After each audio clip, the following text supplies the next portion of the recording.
Chapter 11. Change of plans. Victor metaphorically closed his eyes and spread out his influence. He found himself in an endless void floating above a black ocean. Ripples went out in all directions like sonar waves and made small skulls rise to the surface. These nodes were members of his undead army.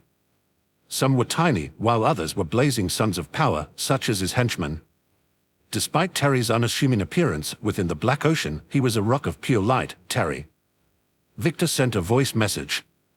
It hopped across the sea like a skipping rock before impacting the back of Terry's skull. "Yes, boss," he replied in a cheerful tone. "Stick with Alice, you are her immortal guardian, okay? So long as you are with her, I can help through our connection. Just let me know if your life is in danger." "All right, boss, I got it covered." The connection between the two fizzled out. If Victor focused hard in a particular direction, he could hear the chatter of his various undead between themselves. But, alas, it sounded more mechanical than two computers talking, so he quickly got bored. "I will check up on Terry every now and then, should be fine. That area is totally safe." Feeling content with his decision to leave Alice in Terry's capable hands, Victor's mind retracted from the black ocean, returning his focus to his current mission. "Henry, tell me all you know about these humans." Victor looked down at the horseman below him, that closely resembled a bulldozer. To keep up with his speed, the horseman didn't bother to evade around the trees and preferred the more direct approach of causing mass deforestation. Henry looked up toward Victor as his long black hair flowed in the wind. "My lord. You said these humans wore fancy gear, had a green medal around their necks and came from the north. Are you sure?" Victor reused his communication ability and hijacked the side of his undead minion hiding in a bush near the human camp. Unfortunately, his vision warped and became narrow. He had gotten used to near-perfect vision in all directions, so being restricted to a mere 180 degrees was disorientating. He cancelled the spell only a few seconds after confirming his findings. They appear closer to the northeast side of the forest, but other than that, the information I provided is accurate. In the vision, he saw 4 humanoids resting around a campfire and cooking lunch. One was busy with the cooking pot while the others lounged around and chatted under the midday sun. I assume they are some kind of adventuring team. If novels are anything to go by, they are too equipped to be simple campers. As I suspected, my lord. Henry swirled his spear around his head like a helicopter as he obliterated an oak tree in his path. To the far north is the Frostlands. They are a wealthy mining town but not famous for their delvers. It wouldn't make sense for an adamantite delving team to originate from such a place. Delvers? Victor questioned, is that what they call adventurers in this world? Delvers are a loose group of people that dive into dungeons. Legend says that if a delver reaches the lowest floor of a grand dungeon, they can request anything from the system. But, unfortunately, so many fools every year throw their lives away in a vain attempt at having their greatest dreams come true. Henry spat to the side in disgust. Clearly, he had little respect for them. Is there a grand dungeon nearby? Going into a dungeon had crossed Victor's mind, but he hadn't bumped into anything that looked like a dungeon after months of searching, so he assumed they didn't exist in this world. Yes. There is one far to the north. However, no other dungeons can appear for many miles due to the amount of mana it consumes from the surroundings. So are these delvers heading towards the grand dungeon? Victor remembered their gear. They looked under-equipped for such a grand quest unless they had a spatial storage artifact. Unlikely. The Grand Dungeon is under control of the dragons and has been for centuries. They built a fortress city above the Grand Dungeon's entrance before the city-states to the east became the Empire. The Empire? Victor was excited to learn about the citizens of this world. Despite the goddess's likely intentions, he didn't plan for mass extinction. Instead, he wished to use his strength to somehow rule over these puny humans until they provided him with entertainment on the level of Earth. If he had become an immortal creature, you best believe he doesn't plan to endlessly roam this planet in search of food. I would rather die again than continue to live like this in this forest, although creating new undead and interacting with my new henchmen has been exciting. However, I need much more stimuli as this will get stale soon. Henry cleared his throat and answered, "Yes, my lord, the cursed forest where we are now is vast and bordered by 4 separate civilizations. The empire to the east is the largest and most prosperous in the land, but gruesome politics bring them down as hidden wars rage between the various noble families, so they have never managed to assemble an army big enough to conquer anything else. Victor was very interested in this supposed empire. How much havoc could he cause in such a place? Toying with them could bring years of entertainment. I could send undead assassins to kill heirs and manipulate their politics from the shadows. Maybe I could put a puppet inside their court and sow even more discord amongst the noble families. Victor had read thousands of novels, and noble drama was one of his favorite genres. Couldn't he assume the role of the author and control the narrative himself? Broken from his trail of thought, Victor saw Henry pointing his spear in the opposite direction to the rising sun. Eshna lies on the western plains. It is a small kingdom ruled by the Eshna royal family. They are ruthless dictators who control the vast farmland surrounding their domain. Henry then pointed his spear towards a mountain range in the direction they were heading. The frostlands to the north heavily rely on food imports from Eshna, so they are their closest ally. Victor followed his henchman's spear and gazed at the enormous mountain range that dominated the skyline. You said the frostlands were a mining city in the northern mountains. Do dwarfs live there? Some do. The dwarfs, like most mystical races, have somewhat integrated themselves into the human-dominated lands over the last few centuries. Mystical races. Victor tilted his head in confusion. Are dwarfs mystical? Henry shrugged as he smashed another tree with his spear and passed through the shower of splinters. A place known as the mystical realm dominates the southern lands. Non-human races control it. The mana is abundant, but so are the monsters. War happens daily, which causes a lot of refugees like Bob to flee north. He kept most of the details secret, but I heard he fled the southern lands when vampires raided his home. Victor remained silent for a while as the duo rampaged toward their target. As expected, this world must contain many fantasy races. Perhaps there are even elves somewhere. But that isn't important right now. I need to focus on how to deal with these delvers. Learning about how vast and exciting the world was had changed Victor's plan slightly. If the cursed forest lies in the center of all these wonderful places, shouldn't I create the trade hub between all? That way, I will get entertainment from all corners of the continent at my doorstep. Okay, slow down, we are close, Victor commanded, and Henry slowed to a casual trot. Now listen. I want to form ties with these people, not kill them. Although devouring their stats or stealing their gear would be nice, I assume adamantite adventurers are highly valued. Henry seemed shocked by Victor's statement. They are valuable. Higher nobles often sponsor them to delve into the cursed forest to obtain rare materials. Sometimes even the king employs their services. Victor nodded. It was just as he suspected. Perfect. Then this is what we will do. First, you approach the delvers. If they refuse a friendly discussion, beat them into submission. After that, we will take them back to the ice sculptures and offer them the chance to purchase only one of the frozen creatures. Why only one? Victor chuckled. There is nothing more greedy than the human heart. If one group returns with such a treasure, won't others be intrigued? Where did they get it? Maybe there are more. Henry's expression became dark. My overlord is far too cunning. Now go. I will observe from the shadows. Henry readied his spear and slowly entered the clearing where the devils were happily feasting away. Victor watched from the side with anticipation, as this would be the first contact between an adamantite team and the Apocalypse Horsemen. He was curious how they would react and wanted to know how his henchmen compared to a group of strong citizens from this world. This will be interesting. Victor chuckled as he faded into the background. Chapter 12. Meeting a corrupted. Can someone please explain to me why we let Rock handle the cooking? Eve looked across the clearing at the enormous gem golem wearing an apron attempting to cook pumpkin soup. Rock was over 3 meters tall, with various stalactites of gems coving his back. Nobody knows where he came from, but he was famous in the Empire for stories about how a few dumb nobles died trying to capture him and mine the gems off his back. A man wearing a bright blue business suit combed back his silky black hair with his white-gloved hand and sighed. Eve, if you want to tell that dumb oaf what to do, be my guest. But we all know what happened to the Raven family when they tried to harvest him.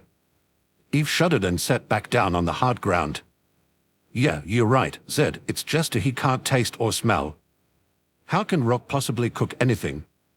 The last tomato soup he made us was downright horrendous. Sam even threw up. The timid mage winced at the memory. That was so embarrassing. Sam covered his face with his hands in shame. Zed chuckled from the side while he inspected a razor-sharp black dagger. Careful, Eve, making fun of a disciple from the Hacker's clan is never a good idea. He then pointed the blade at Eve. Even that legendary bikini armor won't save you. Eve looked down at the bright pink bikini that failed to hide her ripped muscles. It was a legendary piece of armor she had found on the 50th floor of the Empire's dungeon. Unfortunately, wearing it made her famous in the Delvers Guild for reasons she didn't appreciate. Eve snorted and put a slightly muscular arm around Sam's shoulder. We are buddies, aren't we, Sam? Please don't send your mentor after me. I am not sure we could be considered FF friends. Sam stammered as he nervously tried to push the Amazon's arm off his shoulder. We just met only a week ago. Eve pushed her long flowing pink hair behind her ear and grinned at the blushing mage. Well, that means we have all the more to talk about. Say, Sam, tell me about the Hackers Guild. Zed shot Eve a threatening look, but she ignored the rogue businessman. She acted politely and posed the question in a friendly manner, but she was really curious. Information on the Hackers Guild was almost impossible to come by other than asking one, and there were so few of them that it was hard to meet one. Especially a hacker as easy to manipulate as Sam here. I see, can't he say anything? Eve frowned and moved closer to the mage. Her breath tickled his ear as she softly whispered, okay, but what about you? So few hackers joined the Delvers Guild, and you are adamantite rank before even doing a single mission. I am so curious. Sam's sandy-colored hair and green puppy eyes made Eve feel bad for the young lad. But having a one-on-one conversation with a hacker without an escort of knights was so rare that she just had to take the opportunity. Sam lowered his head and mumbled, I can change stats. Huh? Eve's eyes went wide. She had never heard anything so ridiculous. Change stats. How dash? Food. Ready. A thunderous voice echoed through the forest, sending a flurry of birds into the sky. Enjoy. The titanic gem golem shook the earth with every step as it tried to carry over 3 tiny bowls on its fingers. Once the golem arrived, it cast a shadow over the whole area. It gazed at its 3 travel companions with its diamond eyes, and a crooked smile appeared on its face. Best. Food. Yet. Its hand smacked the ground, causing everyone to cough as dust exploded through the air. Control your strength, you dumb rock. Eve hollered between coughing fits. Once the dust settled, everyone reached out and retrieved their bowl of a nothing. Bright orange pumpkin soup dyed the golem's root from the cooking pot and the crater around its hand. Wow, so scrumptious. Zed said sarcastically as he looked into his empty bowl. Other seconds. All 3 instantly eyed the cooking pot a few meters away. Finished. Already. Wow. Yes. There. Is. More. It all happened in a flash. Zed was gone in a puff of smoke, and a black shadow of a figure dashed towards the pot. Sam stood, raised his bamboo staff and commanded, System access, identify user, fast cast, swap DEX with STR. Complex runes that defied logic appeared. Eve had seen the runic language used by mags before, but this one differed. Instead of an ancient script, it was all in green zeros and ones that warped around Sam before tearing a hole in space and surrounding the moving figure. Zed tumbled over himself as his movement spell cancelled. He tried to push himself off the floor, but screamed as he flew farther than he anticipated and smacked his head on the cooking pot like a gong, causing it to tumble and spill all of its contents. There was enough for everyone, Rock slowly said as it looked at its ruined cooking. Now there is none. Rock sat down on its butt and started poking at the floor with its head hung low. Eve had never seen a depressed golem before. Maybe Rock was more intelligent than he looked. No, that can't be possible, Eve whispered as she looked at the behemoth that had caused so much terror in the Empire over the last few months. Say, Rock. Eve appeared in front of the Titan, waving a hand in his face. Why did you become a Delver? Delver. The golem scratched its head, and a few gems flaked off, and Eve twitched as she resisted the urge to bend down and pick them up. What is that? This, silly.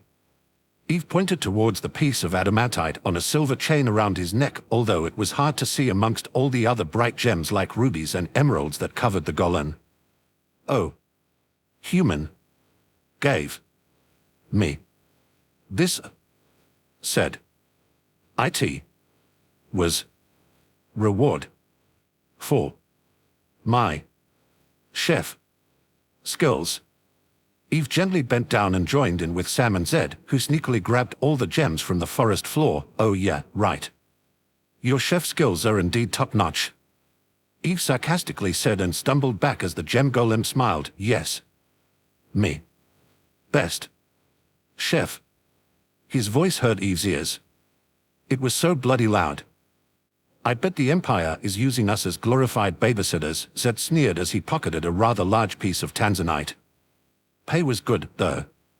Zed shrugged as he stood up.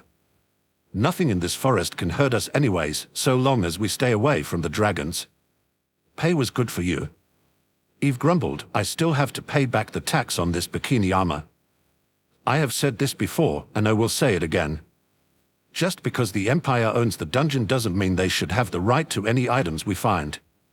It's ludicrous. They can make up any price and force us to repurchase it from them if we want to keep it. Sam coughed on the side. There was such a rule. Eve waved her hand at the mage. Rules. For hackers. They don't exist. You guys are protected entities by law. If the Empire tried to take something away from you and extort money from a hacker, then one of the bigwigs from your guild would make a move, like your mentor, for example. Sam shrunk back from the angry warrior. Sorry about that. Life is not fair, it seems. Sam reached into the pocket of his bright green poncho and dumped a handful of gems into Eve's hand. Take this. With a grin, Eve smacked his hand away. I don't need your charity. We will find something in this forest worth a lot. I am sure of it. The two smiled for a while until Rock shouted, Intruder. Everyone turned and saw the most impressive monster they had ever seen. It was a nightmare, a breed of demonic horse with beautiful raven fur and ruby-colored eyes that stared at them with endless hunger. The horses had also had rows of shark-like teeth and nostrils that flared and emitted plumes of smoke. But this was no simple nightmare. It was over twice the size of a normal one, almost matching Rock in height. But that wasn't all. Greetings. A human torso exclaimed. It was attached halfway along the nightmare's body and made Eve double-check if the rider had any legs. Seeing the torso was indeed fused with the horse raised some questions. My name is Henry, and I have come for negotiations. The torso said as it whirled its midnight black spear over its head. My lord is merciful. You have trespassed, but I can overlook dash. Corrupted. Sam shouted with more vigor and certainty than the Emperor during his speeches. Everyone, even the Rock, turned toward the timid mage who had taken on a completely different demeanor. He stood taller, stronger, and his eyes glowed with a conviction of the highest order. Begone. Sam raised his staff, and the unassuming bamboo pole shone with a golden light. Initiate program, execution. His eyes exploded like beacons of golden light along with the bamboo pole as he began levitating. Everyone nervously stepped back. Nobody here had witnessed a hacker unleashing their true power. Sam's mouth moved at inhuman speed as he rattled off commands that caused the surrounding air to become hazy and shimmer. Green lines of zeros and ones whizzed around in endless streams without coherent sense. Target lock, swap affinity, reduce stats, debuff, silence. A blue stone around the boy's neck exploded as the code surged forward and impacted Henry. Chapter 13. Humble Monster. System Error. The blood-red words hung in Henry's vision as he felt something slither under his flesh, a virus. He tried to shake it off, pulling his body in every direction, yet the words followed and the miserable feeling only increased. Debuff supplied. Silenced, stunned, rooted, paralyzed. Static noise filled his head. Henry tried to reach out to the Overlord for help, but he couldn't keep his thoughts straight. His body refused to move, even his throat felt clogged as if some magical force had shoved a pylon down it. Affinity swapped, undead dash holy. He screamed. His flesh burned as divine light shone from above and forcefully rewrote his DNA. His midnight black hair fell out in clumps, leaving him bald. His ruby eyes dissolved and dribbled down his cheeks, leaving his eye sockets empty. The nightmare followed a similar fate and collapsed to the ground. Victor watched from the shadows. He debated charging up a doom ray and decimating the area, especially killing that mysterious mage. But he decided not to for many reasons. They called him a hacker, a term from Earth. Are there other people from Earth on this planet? If there are, that changes my plans once again. Victor ignored his henchman's screen. Henry was both replaceable and summonable. What is more critical is data. That hacker is far too dangerous to approach without knowing the limit of his power. What if I carelessly attack and that mage lowers my stats to 0? Would I cease to exist? Victor had grown an ego over the last few months. The monsters in this cursed forest offered little challenge, and his status page screamed overpowered, but what use is a stat page if a hacker can alter it? There may even be mags out there that can ignore stats and attack his soul. This world is vast, and I must remain humble and not let my ignorance cause my death.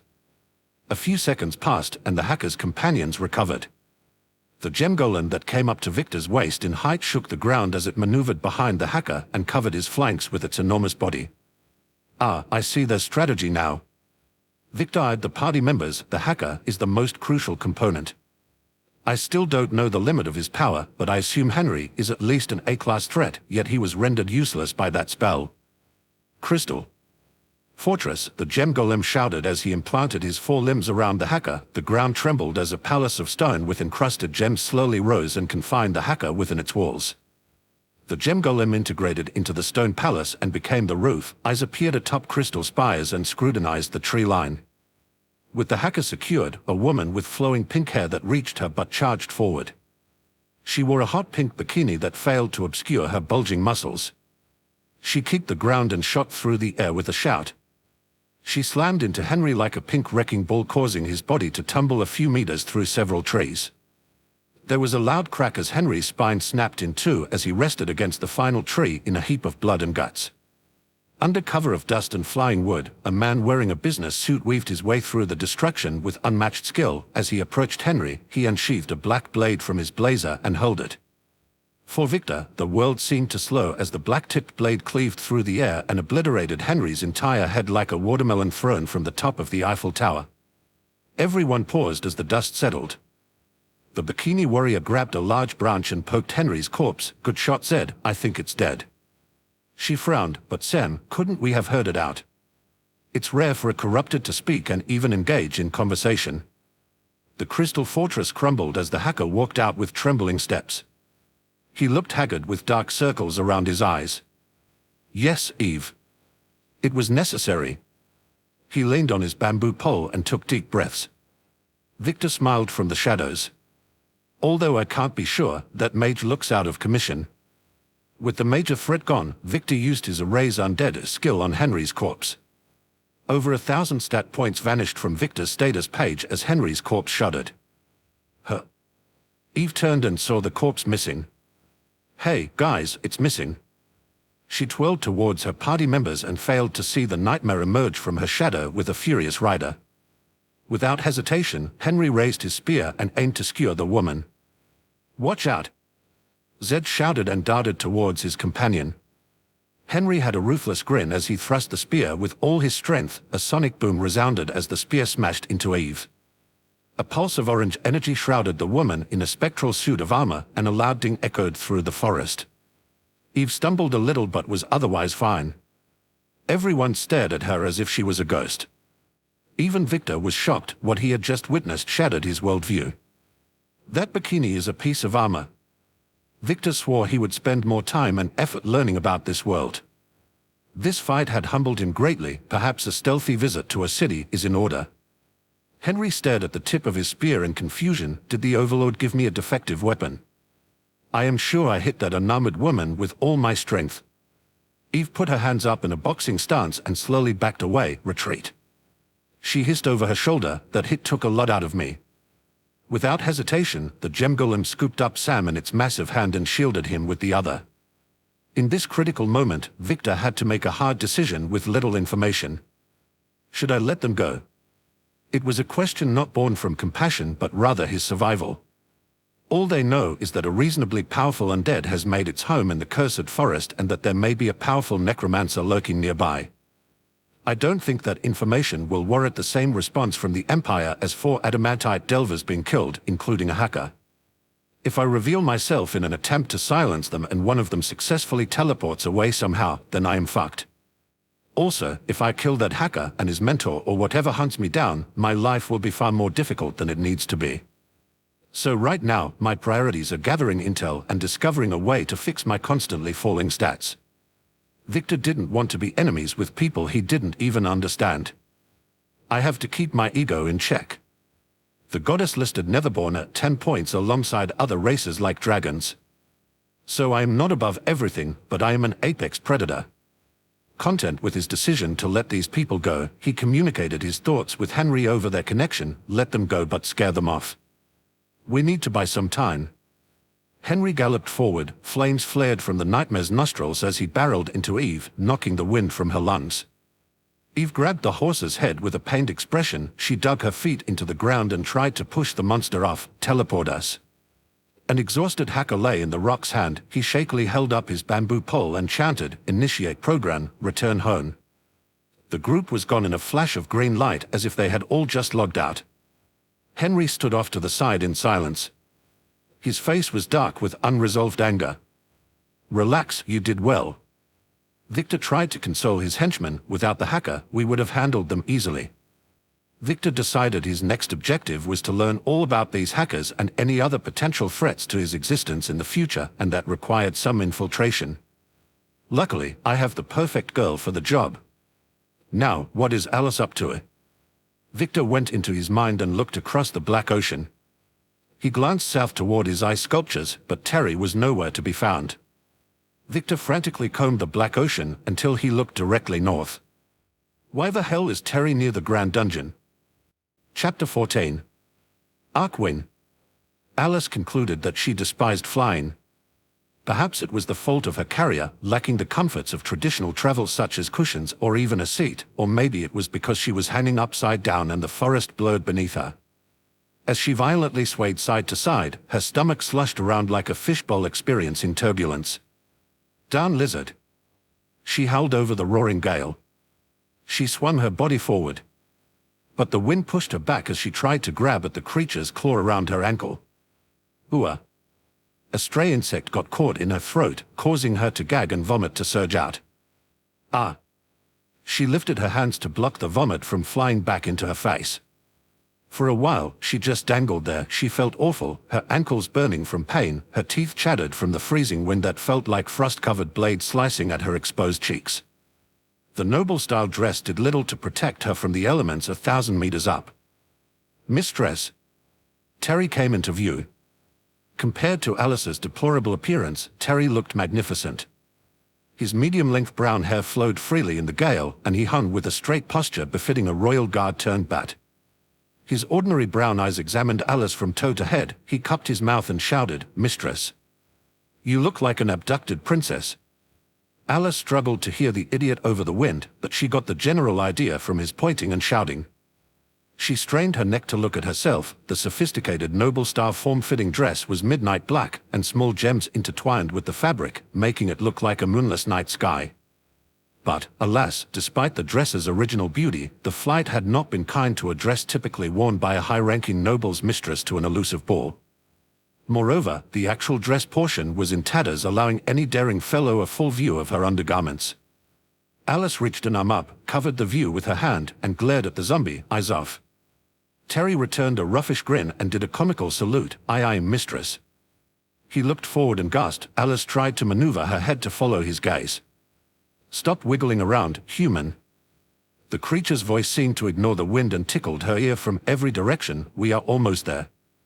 Alice was almost sure this magnificent creature was a dragon, and the view that revealed itself as they dove beneath the fluffy white clouds only confirmed her suspicion. The barren, frost-covered forest that lay dormant till winters and had vanished, and in its place was an oasis of life. Alice forgot about her indecency and rubbed her eyes, yet the enchanting scene remained. Mythical creatures of various colors flapped their glorious wings and hauled their titanic bodies effortlessly through the air. Some circled the many floating islands that lazily hung in the air with waterfalls of pristine crystal clear water gushing down upon the sprawling meadows below. Some floating islands were no bigger than a single plot of land, while others were the size of cities with gargantuan dwellings with unique architectures to accommodate this place's residents. Dragons.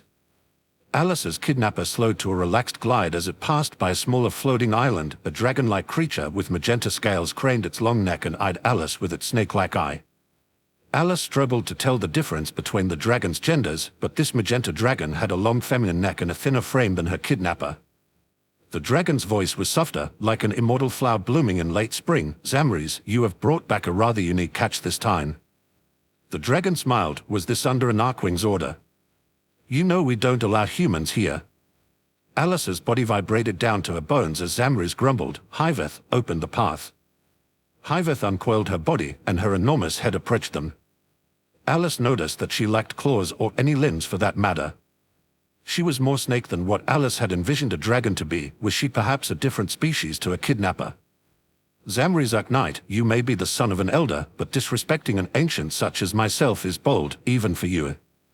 Zamries flinched under Hyveth's intense glare. Her sapphire blue eyes glared at him as one would when scolding an unruly child. Alice held her breath as the tension between these two titanic creatures weighed down on her. The atmosphere was crushing. "Wow. A giant snake!" Terry exclaimed with gusto. Alice bit her tongue in surprise and glared at the imbecile. Hyveth broke eye contact with her fellow ancient's grandson and glared at the human zombie. "I smell it on you, Dash." Yeah. Terry waved a hand in front of his nose. "The smell of death, darkness, yada yada, heard it all from big boy over here already." Alice just watched the scene in mute horror. Hyveth was so large she could coil around a mountain range and still have length to spare. A family could build a house inside her nostril. Hell, even a city could use a single scale from her to construct a 10-meter-high wall. As the demigod snake moved closer, a blast of pressurized wind knocked Zamries back and almost broke Alice's neck if she didn't strain her muscles to the limit. Terry was unfazed. He seemed to relish the experience. "Oh ho!" Terry opened his arms and beckoned the snake closer. "You dare approach this mighty one." Hyveth paused a few meters away. Terry wildly swung his fists, trying to reach just one of her magenta scales. "I can't beat you if you don't come closer." Terry slapped Zamries' claw that held his ankle. "Move closer, you big oaf. I got a snake to catch." Hyveth smiled, showing rows of teeth the size of buildings. "Quite the feisty one, aren't you?" Then, Hyveth's body suddenly evaporated into a purple mist that blanketed the entire island. A gem the size of Alice's had floated ominously where Hyveth's head had disappeared and begun to suck up the mist. After a few seconds, a person appeared, floating where the gem had been. The woman reminded Alice of Hyveth. She was around 2 meters tall and commanded a presence that Alice hadn't experienced since hearing the voice of the Overlord. Ancient, profound and dangerous. Her eyes remained a sapphire blue, but they now had an inhumane quality, as if they were literal gems shoved into her eye sockets. Her long flowing magenta hair cascaded down her shoulders and writhed around as if alive. An ethereal, stunning white dress that stunned Alice's eyes to gaze upon obscured the woman's naked form. She was an ethereal beauty with dainty arms, long legs, a single golden horn protruding from her forehead and a wicked smile that curled up into a sneer. "Zamries, take the human to the Arkwings, leave this one for me." Her voice was cold, commanding and irrefutable. She casually waved her hand through the air, and Alice swore she saw a tear in space follow her every move. It was as if she held a knife that could cut the fabric of reality. Stars shone through the gap, and so did their insurmountable presence. With a final flick, a permanent tear formed, an ethereal purple light shone through and formed a hazy rainbow road into the far distance. "I have created a path. Now fly." Zamries grumbled despite Hyveth's rage. "When you are done, please bring that one to the Grand Hall. The elders will be displeased with me otherwise." Hyveth waved him off. "Those old fools can grumble all they want, but I will not tolerate such disrespect from a mere zombie. Whether I return him or not is up to my discretion. Do I make myself clear?" Zamries bowed his head to the floating woman. He then released his grip and let Terry fall. Hyveth waved a hand, and Terry found himself suspended 1,000 meters in the air. Zamries glared at his elder before maneuvering toward the rainbow road that seemed to stretch until the horizon. "I will be on my way then, Hyveth Arkspace." The woman nodded, and Zamries and Alice were gone with a single flap. Chapter 15. Spaghettification. Victor scrutinized the black ocean within his mind. He made sure his bearings were correct. Terry was certainly in the north unless everyone had switched locations to mess with him. Many thoughts went through Victor's mind, how the some were less polite than others, but they all followed a similar vein. He was baffled, confused and downright annoyed. Nothing was going right lately, and that irked Victor to no end. He lobbed a message towards Terry's node within the network. Due to the distance, it took a second to arrive. Terry. A second later, the zombie answered. Why yes, boss. He sounded a little on edge, as if he was in a less than ideal situation. How are you so far north? What happened? Victor asked. He didn't tell Terry, but it took Victor and Henry hours to reach the Delvers in the northeast at full speed, yet Terry was further north. There was no way that merchant had a jet plane in his back pocket, nor did he possess a teleportation artifact, so how had he gotten there? And where is Alice? Is she with you? There was a long silence before Terry answered in a whisper, no. No, what? Alice is not with me, boss. Why not? Where is she? Victor's voice boomed through the connection, causing tidal waves across the black ocean. He tried to remain calm, but he was furious. Alice wasn't overly significant in the grand scheme of things, but Terry had disobeyed his orders, which was a cause for concern. These new henchmen he had acquired were far too sentient for his liking. Dragons took her, boss. I fought with all my might but could not hold the mighty beast back. Then, a big black one called Zamriz kidnapped us from near our home. Dragons? Victor was dumbfounded. Henry had mentioned that dragons occupied the Grand Dungeon in the north, but why had they fought with Terry and taken in north? How come you didn't ask me for help? This question had been bugging Victor during this entire conversation. Victor had explicitly told Terry to tell him if there was an issue. You told me to call for help if my life was in danger. Terry said in a meek voice. Yes, I did. Victor thought back to the conversation, and he did indeed say something along those lines. So? Is your life not in danger? Well, no. I am immortal, so how could it ever be in danger? There was a long silence before Victor let out a long pained sigh. He didn't waste any more time and hijacked Terry's view over the network. As a result, his vision distorted and became narrow, and the rest of his senses dulled. But with this, he could see what Terry could see and piece together this bizarre situation. Who is that? Victor saw an ethereal beauty stepping through the air towards Terry. Her hands were behind her back, and a wicked smirk emerged on her perfectly sculptured face. With every step she took, flowers of starlight bloomed under her feet, and her golden horn shimmered in the midday sun. It was breathtaking. Oh, this bitch. Victor saw Terry point toward the dragoness in human form. Hyveth acne face. No, wait, was it our place? No, that sounds wrong. Hyveth's eye twitched as the insolent zombie pointed a rotting finger at her face. Communicating with your master? She asked with a light smile that made Terry's hair stand on end. Huh? How did you know? Terry asked dumbly. He looked left and right as if trying to find the culprit that ratted him out. Hyveth pointed a snow-white finger that ended in magenta-colored nails far too sharp to be considered safe at her eye. Actually, is that even an eye? Victor struggled to see through the hazy view provided through the long-distance connection. Something seemed off about the eyes, as if they were slightly too solid and sparkly. Your eyes. They betray you. With a flick of her finger, a mirror materialized and showed Terry his face. He chuckled and ran a hand through his brown hair. Hey, Hanson. Looking good. Victor ignored Terry and looked in the mirror. Terry's usual brown eyes had transformed into two swirling masses of pitch-black nothingness. It was like staring into the abyss. Victor thought he could see his blue eyes in that swirling mass. He blinked, and the eyes blinked. Well, that isn't good. The mirror shattered, revealing Hyveth's face a mere inch from Terry's. The zombie tried to swing a fist, but he was locked in place as if being in her presence demanded respect. Terry grunted and groaned as he tried to move, but he was unable. Suddenly an idea so foul yet brilliant crossed his dumb mind. He grinned, showing his few surviving teeth after years of neglect. He redded his mouth muscles and spat in her face.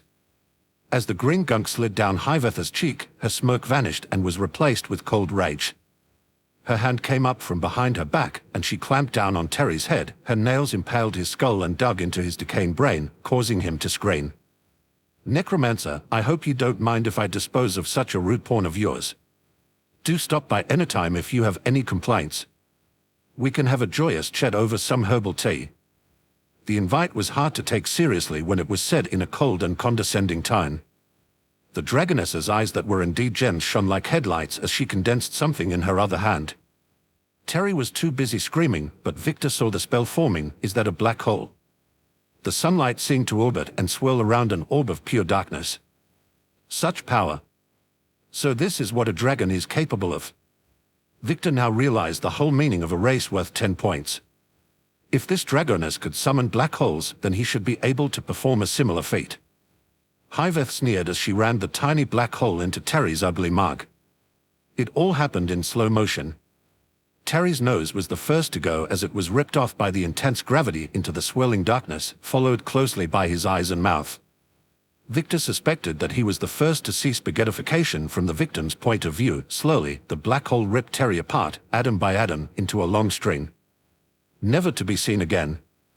Weirdly, the connection never cut off. Then, from a disjointed view, Victor saw Hyveth open a wormhole, gather up scattered atoms of Terry and dump them through it. The connection ceased, and Victor returned to his location in the forest. He floated there for a while as he tried to process what he had just witnessed. Okay, new rule. Never piss off a dragon. What is the situation, my lord? Henry carefully inquired from the side. The apocalypse horseman strained his neck to look up at his overlord, who floated ominously above the tree line. From Henry's little time with his new overlord, he had already found a way to gauge his lord's mood. Right now, Henry knew he was frustrated. The black mist swirled around like a primordial storm, and copious amounts of it evaporated off his overlord's form, shrouding the area in a blanket of darkness. But the most significant sign was his overlord's eyes. They blazed with power and fury like miniature blue suns. Situation. Victor brought a long shadowy hand to his chin. What is the situation? The dragons have stolen and broken my new toys, but from my brief interaction with them, I have confirmed that I don't want to antagonize them too much. What should I do? Every second was precious. Victor had already wasted time on the Delvers and his stats were falling fast. Ideally, I would like to rescue Alice as she is my ticket for infiltrating the cities for information on hackers. Hard to read books or ask questions as a 6-meter-tall void creature. But I also need to fix my falling stats. Victor stopped. All the points started connecting in his mind. Alice has been taken by the dragons. The dragons inhabit the Grand Dungeon, which is filled with monsters. If I go there, I kill 2 birds with 1 stone. I can rescue her and level up.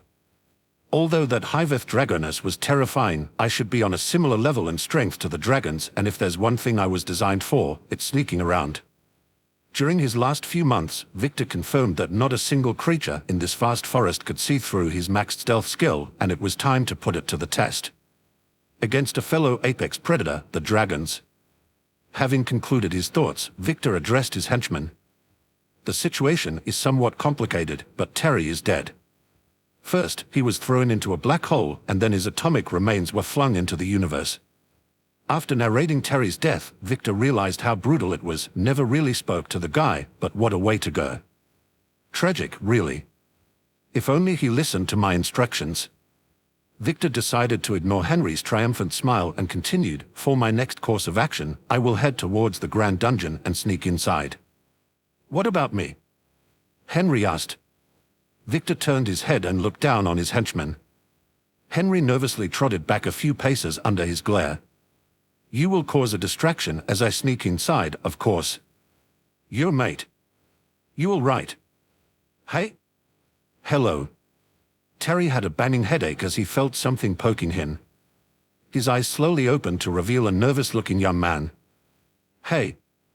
The man whispered, we aren't supposed to do drugs while on set. What? Terry asked, but his accent was different.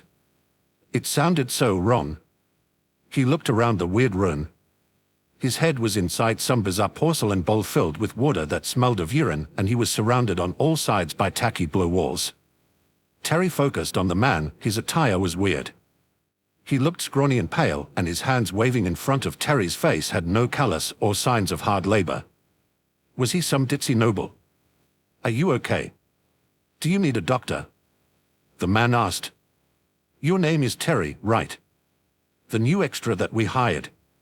Terry looked down at himself. He was still wearing the same torn clothes with his rotting insides hanging out. "Extra?" he slurred, unsure of anything. "Yes. For Zombie World's second season. You are an actor, right?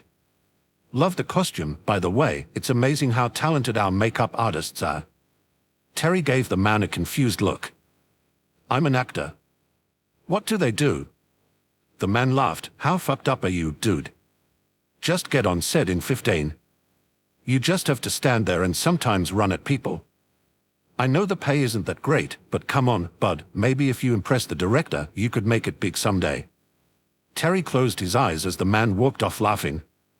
Within his mind, a black ocean spread out in all directions. Terry could faintly see the blinding light of his overlord as a mere speck in the distance. He focused on the direction and hurled out his question, "Boss, what the hell is an actor?" Chapter 16. New Pet. The journey towards the Grand Dungeon had been a fruitful endeavor so far. As Victor got closer to the dragon's stronghold, the number of high-leveled monsters also increased, drastically raising his level and stats. Status. Victor mentally chanted, and a glowing blue screen appeared before him. Name, Victor. Race, Netherborne. Level, 302. STR, 470325, DEX, 470325, Con, 470325, Int, 470325, WIS, 470,325. Skills Consume X, Raise Undead X, Shadow Magic X, Annihilating Aura X, Freezing Cone 7, Stealth X, Doom Ray X, Spirit Movement V. My Freezing Cone is spell leveled up from 5 to 7, and my Spirit Movement went from level 3 to 5. But how can I unlock new spells? This question bothered Victor, another reason he needed to get Alice back. Either to ask her directly or use her to acquire the information from a city. If Victor appeared in front of a Delver team and kindly asked them how he could gain more skills, he doubted they would drop their weapons and happily run him through how this world's system worked.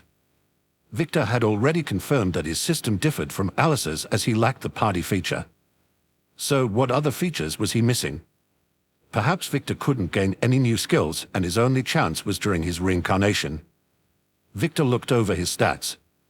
He had increased by around 20 levels over the last few days, a testament to the insane number of high-level monsters he had slaughtered recently. Sadly, due to the higher-level opponents, Victor couldn't passively kill them with his annihilating aura. From his experiments, the skill sent out pulses of death mana that invaded nearby monsters' bodies and, within a few seconds, caused their death. But if the monster was strong enough, their own mana would act as a shield and negate the death affinity mana from entering.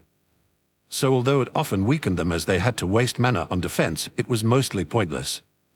It only caused the monsters to flee, making Victor's job harder. I am an assassin at the highest levels of play.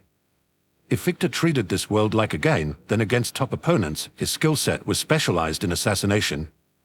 Consume, Raise Undead, and Annihilating Aura are the skills that made Netherborne so world-ending against weaker foes. For example, a Netherborne could appear within a city by using stealth. They could then kill everyone in seconds with Annihilating Aura and raise the dead to overrun the few powerful people who resisted death's initial waves. This is how cities crumbled and empires burned when a Netherborne materialized on the mortal plane.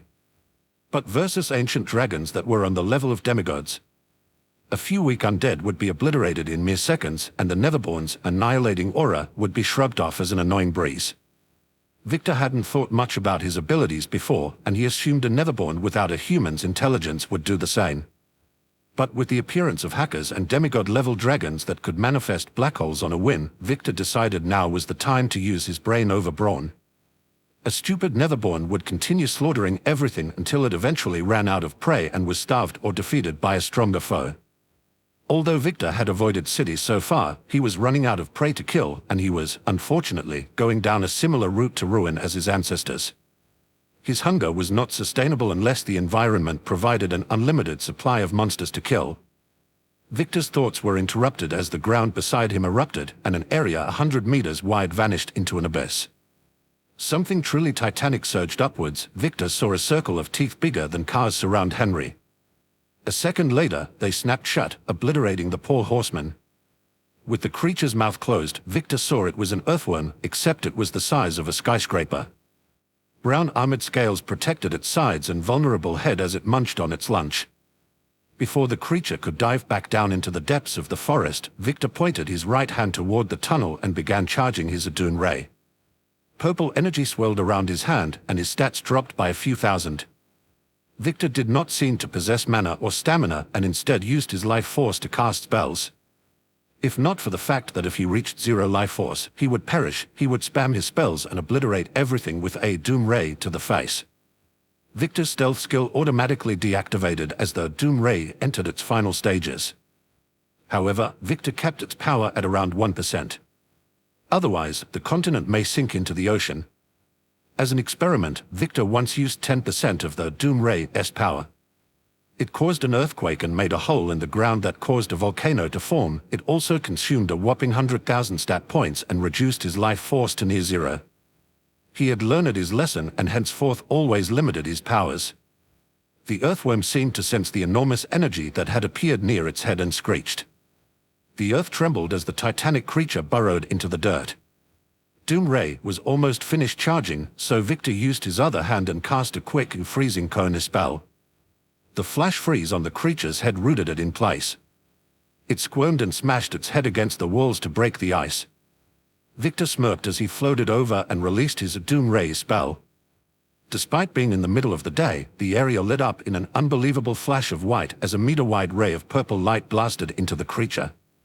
The few trees in the vicinity burst into flames as a wave of superheated air passed through the area alongside the smell of burnt meat. Victor looked around at the destruction with an eerie grin. Nothing felt better than decimating something with only a fraction of his power. Victor floated down the side of the enormous crater. Despite his impressive height, he looked like a tiny dot as he descended toward the corpse. Once at the bottom, Victor looked up at the earthworm's bones. So it does if bones make sense. A creature this size would need bones to support itself against gravity. The pile of bones and cooked flesh looked like a mountain to Victor as he raised his claw. This was by far the biggest creature Victor had ever killed, and he was skeptical his raise undead skill would even work here. Was there a range limit? Did he have to be closer to the monster's core? Deciding to test it out, Victor first used a consume to replenish his spent stats. The mass of flesh and bone glowed a faint blue as a wisp the size of a barn floated toward Victor and vanished into his body. Another level and 10,000 stats in each category. Not bad. Victor then used a raise undead. Half of his stats vanished into thin air, and death affinity mana surged through the area. This better be worth it, Victor muttered. It had taken 2 whole days to gather those stats. Victor watched as the mountain of flesh bubbled as if boiling before melting into a cursed-looking green soup. Neon green smoke rose and shrouded the crater in a cloud. The weird cloud then condensed and fell onto the corpse. The bones began floating, repairing and rearranging into the correct order. Finally, the cloud swirled around the new skeleton, and neon green flesh materialized. Next, the death mana created black scales that floated and clamped onto the earthworm's new body. The process took a few minutes as the body was so thoroughly destroyed. Maybe I should have just floated inside its mouth and clawed out its brain. It would have saved me a lot of stat points. But Victor couldn't be too angry after seeing the final result. A 1,000-meter-long creature that could give leviathans a run for their money towered over him as if he was a mere pebble and blocked out the sun. Its black scales shifted and partially revealed the glowing neon green flesh below as it rose into the sky. Its mouth opened, revealing an abyss of razor-sharp teeth. If someone told Victor this monstrosity could eat a moon in one gulp, he would believe them. From the open mouth, a familiar horseman emerged. He was drenched from head to hoof in green fluid. Victor paid the useless henchman little attention as the rapid flapping of wings filled the crater. Then, quickly activating his stealth skill, Victor looked up and saw 3 dragons approaching the crater's edge. Chapter 17. Dragon Noble. Although Netherborne could float, they could not fly. A few meters off the ground was the best Victor could do, and apart from his doom ray, he lacked in ways to deal with aerial threats, such as dragons. There was a shocking lack of flight-capable monsters in the cursed forest. Victor had brushed it off initially since forests usually favored land-based monsters. But seeing those flying lizards perching on the crater's edge made Victor realize another possibility. There were flying-type monsters, but they never lived long. Victor almost felt bad. Imagine being a freshly spawned magnificent bird and leaving the nest for the first time, only to be hunted down by a group of dragons for lunch. Despite the distance, Victor could overhear the dragons snarling at each other. However, his universal language skill gifted by the goddess translated the primal snarls into an eloquent language. What in the high heavens is that thing, and what happened here? A green-scaled dragon around the size of a double-decker bus asked the dragon beside it. Victor floated closer and noticed that the dragon in the middle seemed the largest and most arrogant. Its golden scales shined in the sunlight as if they were polished and made of chrome. Its snake-like eyes were a constant swirling myriad of exotic colors that gave a similar crystalline appearance to Hivetha's eyes. The other 2 dragons on the crone dragon's flanks refused to raise their heads higher than it, suggesting that the crone dragon was some kind of noble dragon. But even if it wasn't, and Victor had mistaken how the dragon's society functioned, it was the most valuable of the 3, so it would be his focus. Victor feared dragons on the level of Hiveth, but compared to that dragoness, these 3 could barely be considered hatchlings.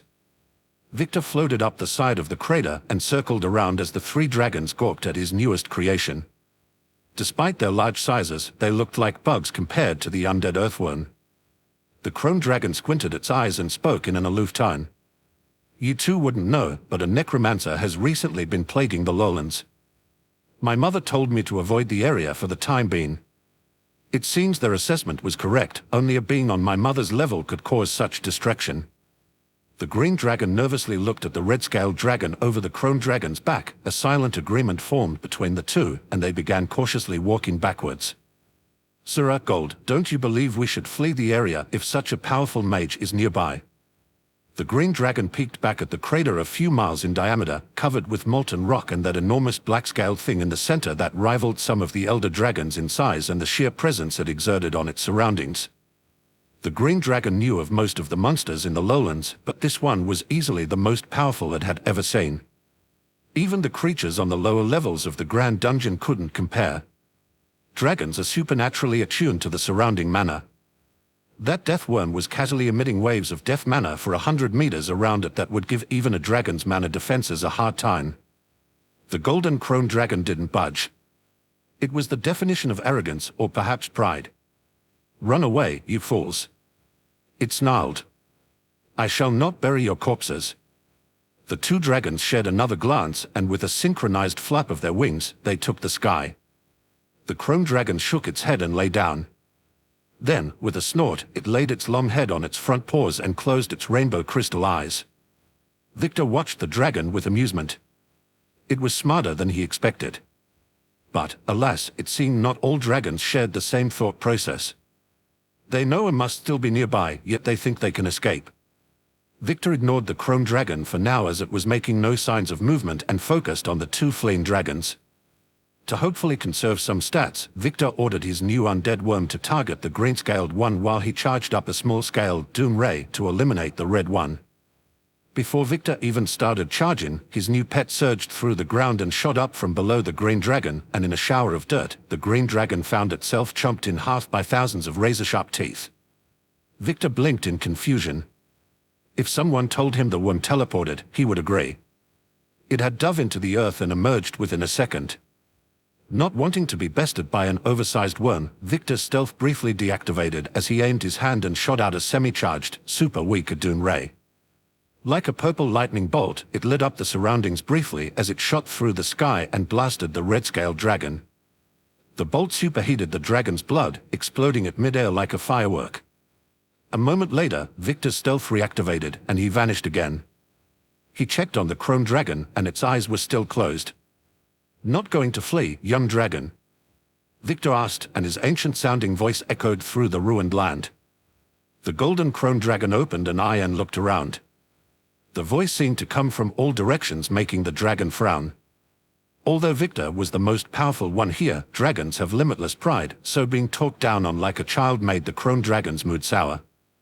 Victor realized his mistake and used shadow magic to create a temporary avatar for the unruly dragon. The crone dragon glanced at a swirling mass of darkness as a humanoid figure with glowing blue eyes manifested. "Run." The dragon continued to speak in snarls to the shadow. "Would there be a point when I came to meet you?" The shadow had distorted features, so the crone dragon could not guess the necromancer's reaction, but they seemed amused. "Oh. Why would a hatchling be looking for me?" "The girl they took, it was one of yours, right?" "I know where to find her." The dragon was interrupted as the shadow put up a hand for silence. "You misunderstand. A me girl means little to me. I picked her up a few days ago. She was my pet project. What would interest me is your corpse." The dragon shuddered as it felt a wave of power wash over it, causing it to doubt that this person was a simple necromancer. Perhaps it was a creature with a similar level of intelligence as dragons but specialized in the dark arts. The crone dragon puffed out its golden chest and eyed the shadow with shifting eyes. "Necromancer, I will be blunt with you." The dragon hesitated before it lowered its head toward the ground in an awkward bow. "I request power. If your elusive self is unfamiliar with dragon politics, let me explain." The shadow nodded, so it continued. "Many centuries ago, 12 families fought together and banished the other races from these lands and seized the Grand Dungeon. After a few years, other dragons heard the news and traveled across continents to arrive here." The crone dragon nervously looked around as if he felt awkward shouting such important secrets into the open air. To maintain their control, the original dragon families gave themselves a surname that showed their authority, and the other dragon families reluctantly agreed. That surname was Ark. "I am from one of these families. My name is Genus Arkgold." Genus sighed out his nostrils before continuing his tale.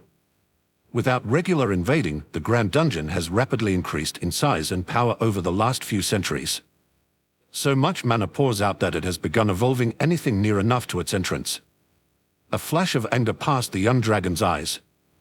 Recently, the Arkwing family, the self-proclaimed royal family, had begun throwing its weight around and pushing the other noble families from the central region so they can claim the most floating islands for themselves. My family was one of the first to stand up to the tyranny, and we were. Genus winced. Slaughtered.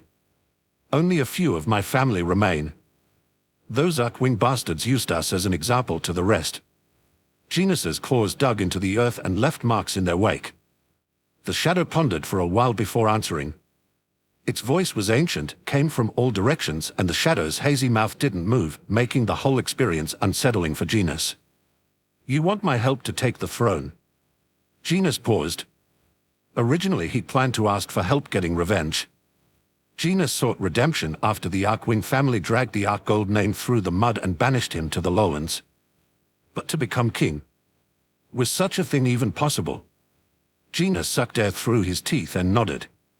He didn't know the price this mysterious necromancer would demand, but he was willing to pay it.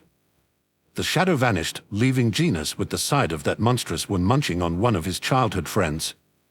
A voice echoed through the forest. "Proposal accepted. But on a few conditions." Chapter 18. Dungeon Infiltration Plan. Victor wondered how he could gain access to the Grand Dungeon over the last few days. Yet, he had gained 3 different ways in the last half an hour. First, the enormous undead worm. That name is far too long.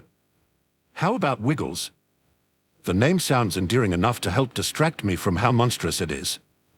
Anyway, Wiggles should be able to create a tunnel into the Grand Dungeon. Otherwise, how did it get out in the first place? Unless it was mutated outside of the dungeon by ambient mana. The second option was raising the dragon corpses and flying his way in, although this plan had significant flaws.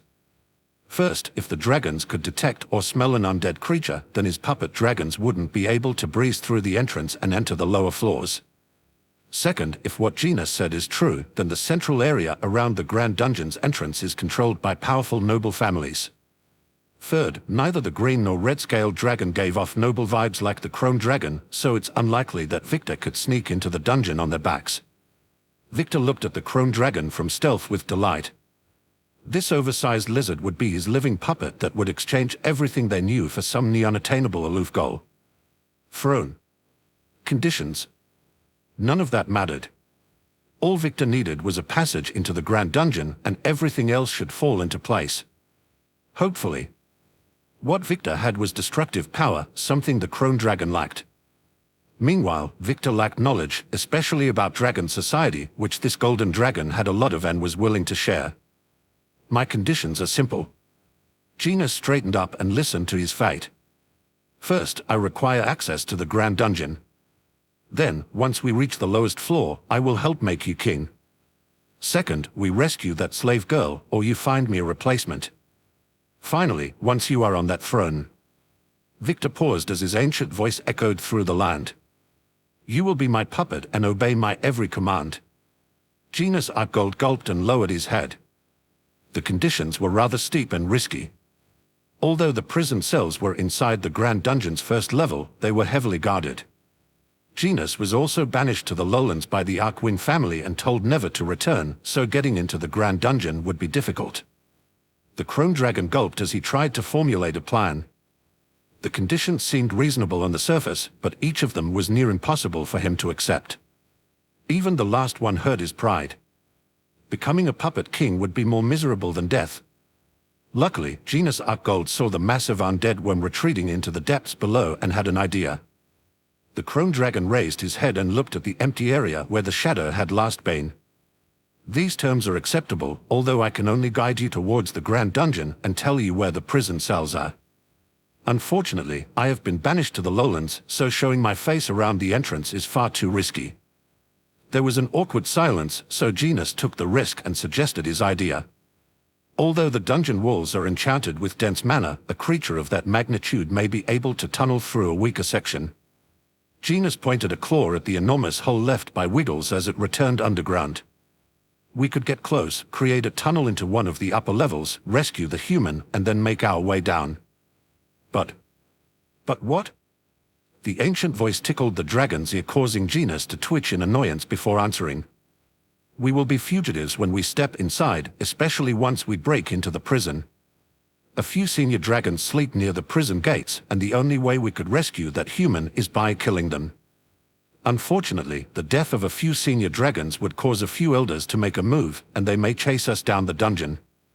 Once we reach the bottom, we will have nowhere to run. Victor knew this would be the case.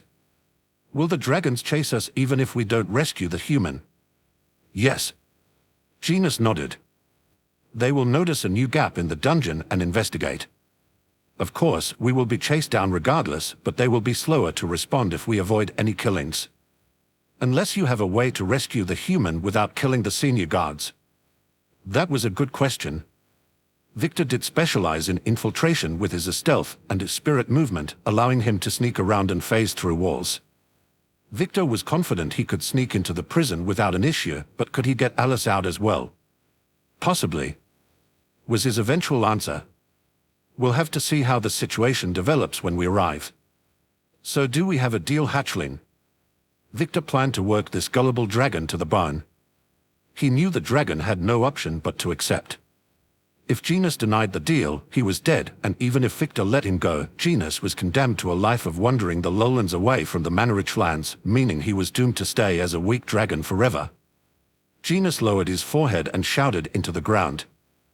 I, Genus Artgold, hereby pledge my loyalty till my death and honor the agreed-upon terms.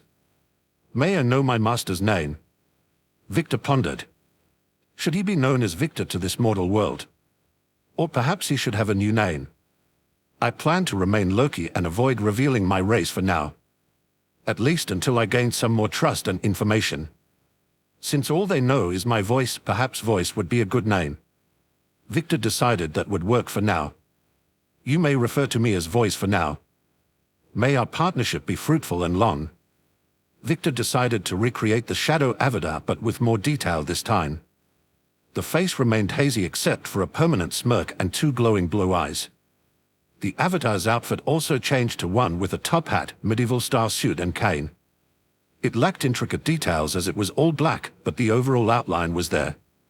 This gave Genus something to direct his questions to, as shouting out into the empty forest was a bad practice if Victor wished to build some trust between him and the dragon.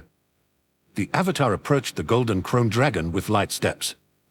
Genus Arc Gold followed the avatar's movements with its rainbow-colored gem eyes and lowered its head. Victor floated next to Genus and could reach the top of his head, but his avatar had to float up and hover beside the dragon's car-sized head. "Shall we go?" Victor was impatient. Genus nodded and walked towards the massive tunnel in the ground left behind by Wiggles.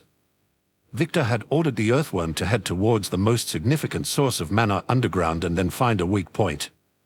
As the chrome dragon nervously stepped down into the dark tunnel, Victor cast a consume on the two dragon corpses. Wasting stats on raising them from the dead felt pointless for now, especially since he planned to kill those senior dragons at the prison anyway. How could I let such bundles of sleeping stat points escape? With an evil chuckle that made Genus's blood run cold, Victor followed into the dark tunnel and headed towards the Grand Dungeon.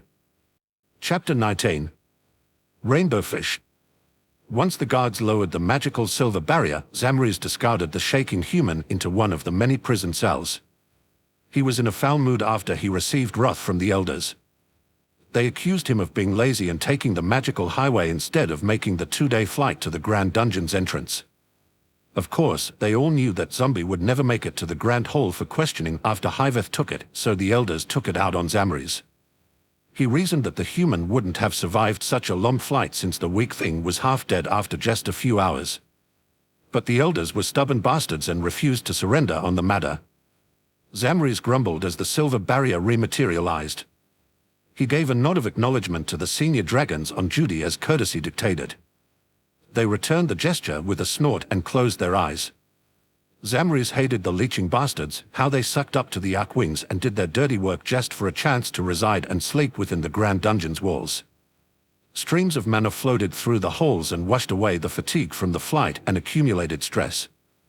"I need a drink," Zamriz declared as he opened his broad wings and soared up the dungeon steps to the higher palace. He would drink herbal tea with his sister and talk about the good old days.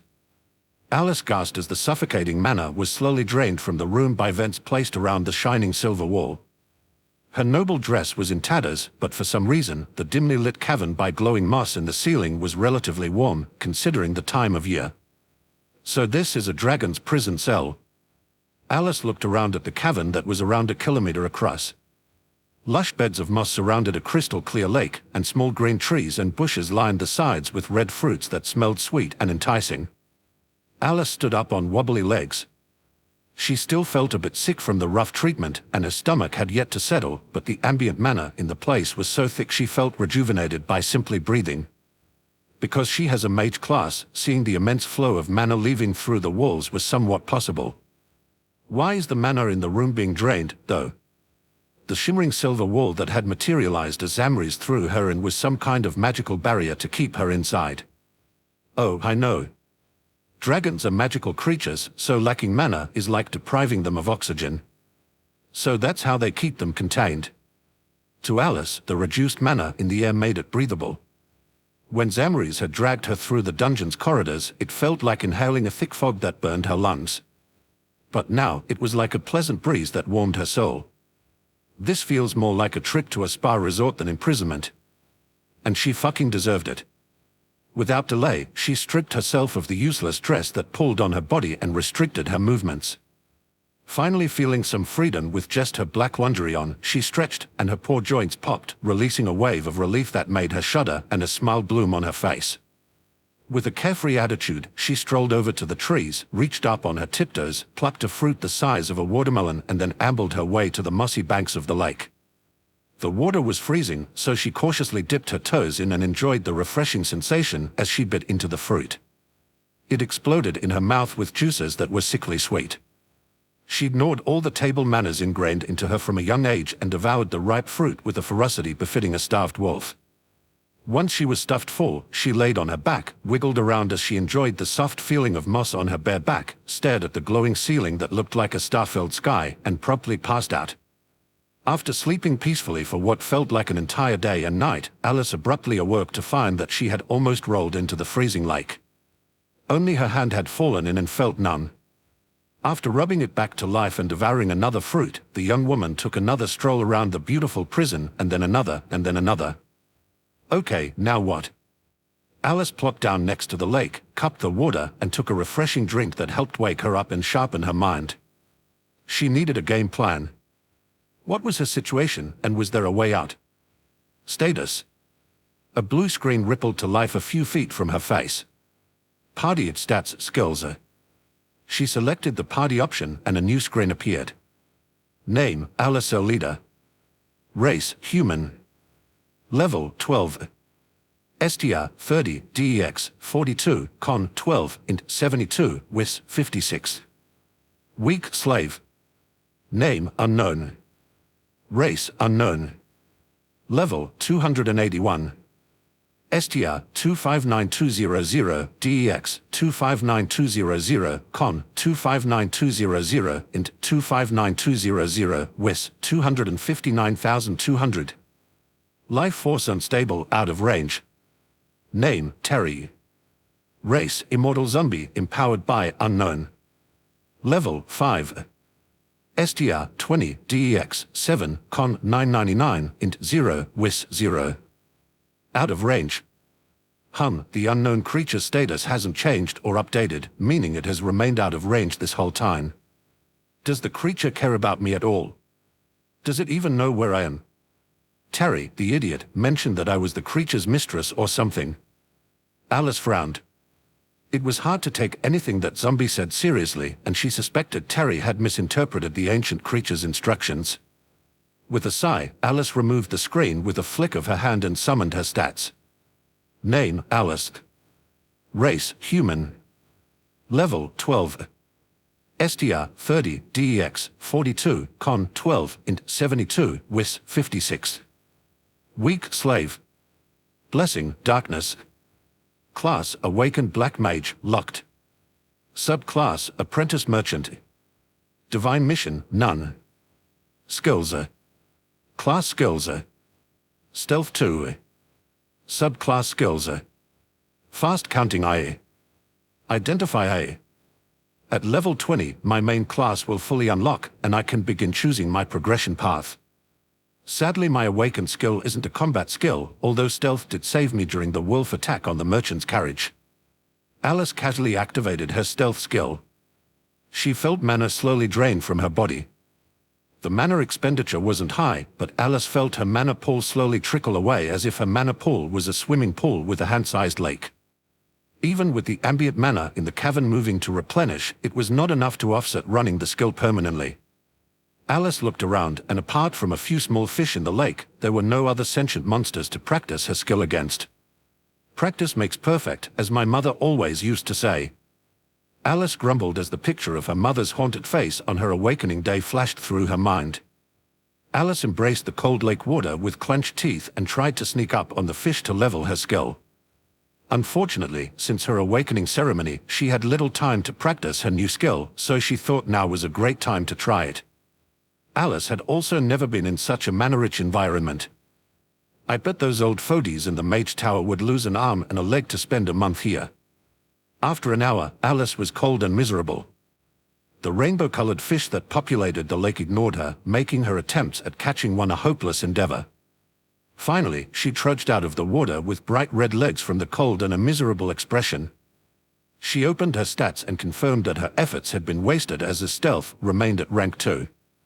With a heavy sigh, she plopped down on the moss, looked at the ceiling and cried. The warm tears streaking down her face made her feel even more pathetic. She balled her fists and shook them at the ceiling. Fuck this world. Fuck this life, what a horrible world. How can they just throw me around like some rag doll? What about my thoughts and feelings? Do I get a say in the matter? Her arms fell limp by her side as she curled up into a ball and tried to fall asleep. I just want someone to care about me for once. Is that too much to ask for? She muttered as her body gave into exhaustion. Chapter 20. A call from Terry. Wiggles resembled a tunnel boring machine rather than an undead creature. Victor, Henry, and a frightened Genus followed the dark tunnel through the earth Wiggles had perfectly carved out. Apart from the foul smell of death and decay and the occasional suspiciously neon green puddle, the tunnel through the bedrock was perfectly smooth. Henry and Victor were perfectly fine in the pitch blackness to the planet's center. But Genus took every step with a nervous caution befitting a blind lady attempting to cross a busy road. He kept his wings tight to his body as he carefully put one paw in front of the other, the constant scraping of his claws against the smooth rock grated on Victor's nerves. Genus occasionally cast glances at Victor's shadowy avatar that floated beside his head a few meters off the ground. Finally, with a gulp and a deep breath, Genus opened his mouth and politely snarled, "Voice, can you provide a guiding light?" Victor took a moment to remember his name was Voice and quickly responded with a snap through his avatar, "No. I am the harbinger of death and mass destruction. What need would I have for light?" Genus grumbled and continued cautiously descending down the tunnel. His golden scales lightly glowed and provided a few feet of faint light. The chrome dragon squinted his exotic crystal eyes as if trying to peer through the veil of darkness before him. The avatar sneered, "A grand dragon such as yourself can't see in the dark." Genus ignored the remark and soldiered on. Minutes turned into hours. Victor scrolled through his stats to pass the time and started to get stressed. There was nothing down here, only Genus to possibly sate his hunger if things got bad enough. Victor looked up at the ceiling and debated floating through it with a spirit movement to the surface to acquire some prey. Although Victor had learned to live with it somewhat, the constant feeling of withering away as the world tried to return him to the void was unsettling. Imagine if you had a continuous timer ticking over your head with that obnoxious tick-tock sound, constantly reminding you of your impending doom. And in this silence, the sound was deafening. "Boss, what the hell is an actor?" A small voice whispered at the back of Victor's mind. The Netherborne looked around in confusion, his avatar mimicking his movements. "Something wrong?" Genus asked as he saw the avatar looking in all directions, with many glowing blue eyes appearing on its body. "Did you hear that?" Victor questioned through his avatar. "I heard a voice." Genus paused with abject horror on his scaly face. "The voice? Where?" The chrome dragon, larger than a double-decker bus, slowly backed up like a scared kitten. Note to self, dragons hate being underground. Victor suspected any bird would despise being deprived of their most significant asset, flight. If an opponent of equal strength, such as Wiggles, appeared and fought with Genus in this enclosed space, the poor dragon would have a low chance of victory. Genus's attitude was understandable and utterly opposite to his previous arrogant attitude. Also, what is Zombie World's second season? This time Victor entirely stopped in his tracks. He did one last recce of the surroundings to confirm no hidden speakers. Victor released a wave of annihilating aura to ensure no critters were lurking and messing with his mind through telepathy. Keeping an eagle eye on his stats page, he confirmed no debuffs listed or anything out of the ordinary. Victor paused and entered his network. The black ocean spread out for infinity in all directions and was calm. Barely even a ripple of activity. "Boss, it's Terry, can you hear me?" Victor spun round and saw a ripple. It came from above. How can something come from above? Victor squinted and saw a speck so tiny in the far sky. Was that Terry? Victor condensed a single message in a metaphorical stone. "Terry, where are you?" What happened, and lobbed it into space. He watched it sail through the sky toward its destination in the far distance and drag a shit ton of himself with it. He snapped out of his network and eyed his stats page with panic. An entire 0 had vanished from his stats. He was down a magnitude of 10 and estimated he had around 7 hours of life force remaining with some quick maths. Henry kept tabs on Genus and continued to lead him down the path. "I need to move on ahead." Victor didn't even wait for the horseman's response and barreled down the tunnel at an unknown speed. Through his connection, he could tell Wiggles was nearing the mana mass likely to be the dungeon. He needed food, and he needed it now. Alice awoke to her world shaking. The previously calm lake, occupied by a copious amount of rainbow fish, had waves splashing into the shores and rainbow fish flopping into the air. Alice pushed herself up onto her shaking legs and stumbled back. She had heard legends of earthquakes, but they paled in comparison to this. Even her vision was shaking up and down, making her feel sick. Keeping close to the ground and using her arms as makeshift legs, she crawled her way to the cavern's outer edges, where the shaking wasn't so bad. The trees rustled, and fruit fell to the ground like oversized hail, bouncing and rolling across the moss-covered floor. What is happening? Alice checked the silver barrier, and it was still functioning. There was no sign of the dragons outside making a move. Did they not care? Could they not feel the shaking? Rocks cascaded from the cavern ceiling and splashed in the lake below. Some even impacted rainbow fish in midair, creating a bloody patch on the water surface.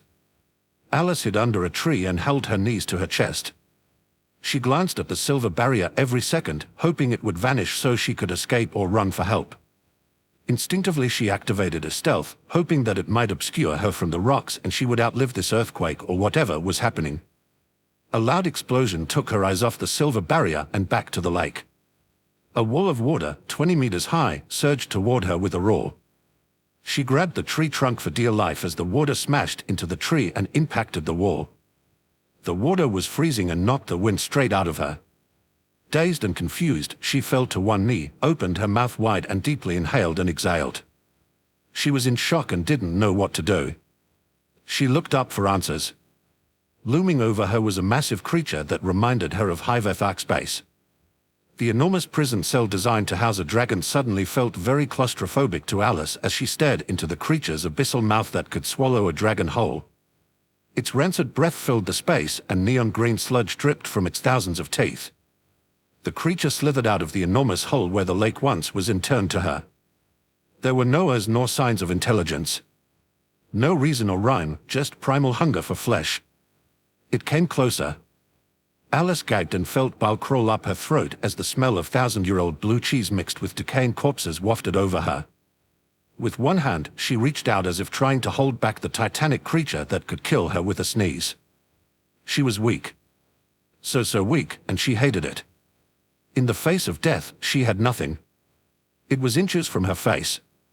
She could reach out and touch one of the razor-sharp teeth that were bigger than her. She looked through the gaps in the thin fingers and could see all the way down its endless throat. It looked like a tunnel to the void, the abyss, hell. Right as she closed her eyes to accept death, an all too familiar ancient voice echoed through the claustrophobic cavern, and hope bloomed in her heart. Stop, Wiggles. She isn't food.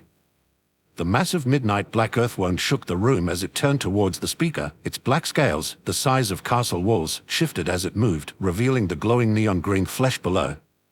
The ugly thing blocked most of Alice's view, but she saw a long shadowy arm ending in meter-long claws pointing toward the silver barrier. Food is out there.